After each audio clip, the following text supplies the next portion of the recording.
40,000 మంది రైతులు ప్రత్యక్షంగా ఈ రైతు భరోసా పండుగ కార్యక్రమాన్ని ప్రత్యక్షంగా వీక్షిస్తూ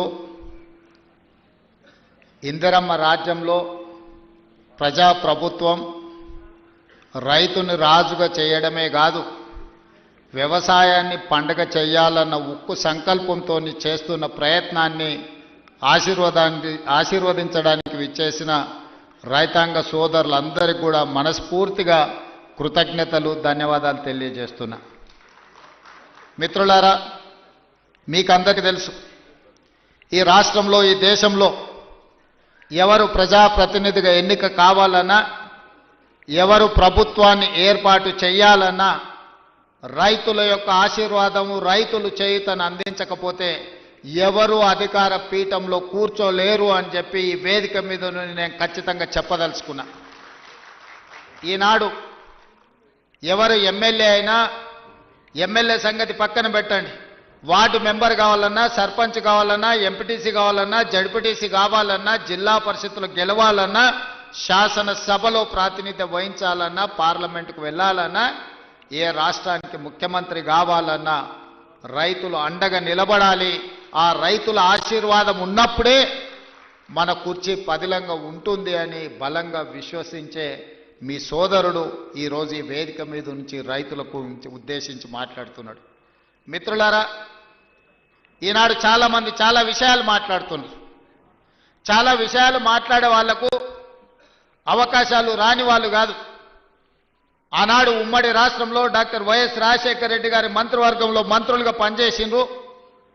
ఆ తర్వాత తెలంగాణ రాష్ట్రంలో 10 సంవత్సరాలు ప్రభుత్వాన్ని నడిపిన వాళ్ళే ఇవాళ 18 నెలలు తిరగక ముందే ఈ ప్రభుత్వాన్ని నిందిస్తూ, దూషిస్తూ వీధి నాటకాలతోని బయలుదేరి ఇవాళ తెలంగాణ రాష్ట్ర రైతాంగాన్ని నేను ఈ వేదిక మీద నుంచి విజ్ఞప్తి చేస్తున్నా. తెలంగాణలో ప్రజాప్రభుత్వం, ఇందిరమ్మ రాజ్యం ఏర్పడ్డ తర్వాత గతంలో రైతు రుణమాఫీ గురించి మీకు తెలుసు.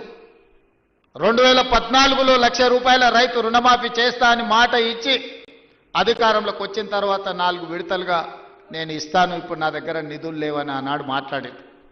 4 విడతలలో అసలు కంటే మిత్తి తడిసి మోపెడై నెత్తి మీద అప్పు, చేతిలో చిప్ప వచ్చే పరిస్థితి రైతులకు ఏర్పడ్డది ఆనాడు.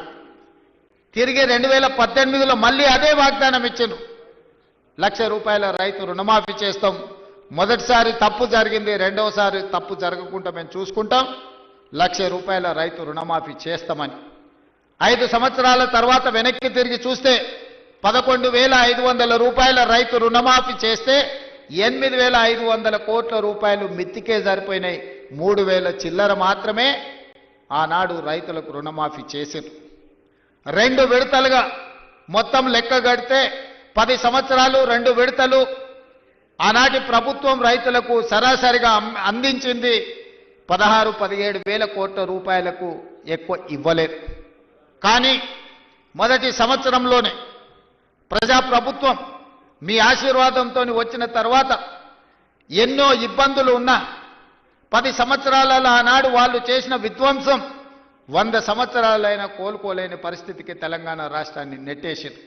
ఆనాడు ఫీజు రియంబర్స్మెంట్ కావచ్చు, రైతు రుణమాఫీ కావచ్చు, రైతుల గిట్టుబాటు ధర కావచ్చు, ఏ విషయంలో అయినా ఆనాడు తెలంగాణ రాష్ట్రంలో ఆర్థిక విధ్వంసానికి పాల్పడి తెలంగాణ రాష్ట్రాన్ని దిగజారిన ఆర్థిక వ్యవస్థను ఆనాడు మాకు అందించిండ్రు. అయినా మనోస్థైర్యాన్ని కోల్పోలే. అప్పటి వరకు 4 లక్షల కోట్ల రూపాయలు మాత్రమే అప్పు ఉందని అబద్ధాలు చెప్పి కప్పిపుచ్చి మనం గ్రామాలలో చూసినాం. అప్పులకు కూరుకుపోయిన పిల్లగానికి పిల్లనియాలంటే మాకు అప్పులు లేవయా, ఆర్భాటంగా మాకు పెద్ద పెద్ద కార్లు ఉన్నాయి, పెద్ద పెద్ద బంగళాలు ఉన్నాయి, అద్దాల మేడలు ఉన్నాయి. ఈ అద్దాల మేడలు చూసి, మా పెద్ద కార్లను చూసి మాకు పిల్లని ఇవ్వండి అని చెప్పి ఊరి మీద కట్నాన్ని ఎక్కువ తెచ్చుకునేటోళ్ళ మనం గ్రామాలలో చూసినాం. అదే విధానాన్ని ఆనాటి ప్రభుత్వంలో పెద్దలు పెద్ద పెద్ద బంగళాలు కట్టిరు, అద్దాల మేడలు కట్టిండ్రు, రంగుల గోడలు చూపించిండ్రు. కానీ రైతుల యొక్క ఆర్థిక వ్యవస్థ చిన్న భిన్నం అయిపోయింది. విద్యార్థులకు ఫీజు రియంబర్స్మెంట్ ఇవ్వలేని పరిస్థితి, రైతులకు రుణమాఫీ చేయలేని పరిస్థితి, రైతులు పండించిన పంటను కొనుగోలు చేయలేని దివాలా పరిస్థితి తెలంగాణ రాష్ట్రంలో ఉండే. ఆనాడు అసెంబ్లీ సాక్షిగా ఆనాటి పెద్ద ఆయన చెప్పిండు, మేమేం సత్రం నడుపుతలేము, ఈడ రైతులకు మేము పండించిన పంట కొనాలంటే 7,000 కోట్ల రూపాయల నష్టం వచ్చింది, మేమెందుకు కొంటాం, ఓరేసుకుంటే మీరు ఉరేసుకున్నట్టే ఆనాడు చెప్పిన మాట వాస్తవం కాదా అని నేను మిమ్మల్ని అడుగుతున్నా. మిమ్మల్ని అందరినీ ఒరేసుకోవద్దు, ఒరేసుకుంటే మేము కొనుగోలు చేయం, ఒకవేళ మీరు ఒరేసుకుంటే ఉరేసుకొని చావాల్సిందే అని రైతులకు చెప్పి స్వయంగా వాళ్ళ వ్యవసాయ భూమిలో ఫామ్ హౌస్లో 150 ఎకరాల ఒడ్లు పండిస్తే అవి మొత్తం తీసుకొచ్చి బహిరంగంగా పెట్టిన. ఆనాడు వాళ్ళ పొలంలో పండించిన వడ్లకు 4,200 రూపాయలు ధర ఇచ్చి కొనుగోలు చేసేటోళ్ళు వచ్చారు. మరి మనం పండించిన పంట 200 తక్కువైనా 2,000కు మేము అమ్ముతాం అంటే కొనేటోళ్ళు లేరు. మేము ఐకేపీ కేంద్రాలు తెరవమని చెప్పి ఆనాటి పరిస్థితి, ఆనాటి ప్రభుత్వం రైతులకు పంగనామాలు పెట్టే పరిస్థితి తీసుకొచ్చింది. ఇవన్నీ ఇంకా మర్చిపోలే, ఇప్పుడే ఆనాటి గాయాలు మానిపోలే. అయినా అలాంటి పరిస్థితుల్లో తెలంగాణ రాష్ట్రంలో ప్రభుత్వాన్ని ఏర్పాటు చేసి ఆనాడు స్పష్టంగా చెప్పినాం, మీరు వరి పండించండి, రాష్ట్ర ప్రభుత్వం కొనుగోలు చేస్తుంది, చివరి గింజ వరకు కొనే బాధ్యత మా ప్రభుత్వం తీసుకుంటుంది. ఎందుకంటే ఆనాడు ఇందిరమ్మ రాజ్యంలో సోనియా గాంధీ గారు కనీసం మద్దతు ధరను తీసుకొచ్చి రైతు పండించిన పంటకు దళారుల చేతిలో మోసపోకుండా ఈరోజు కనీసం మద్దతు ధరను అందించి రైతు పండించిన పంట కొనుగోలు చేసే బాధ్యత మాది అని చెప్పి ఈరోజు కాంగ్రెస్ ప్రభుత్వం మీ ముందు నిలబడి మొదటి విడతగా పంట కొనుగోలు చేసినాం.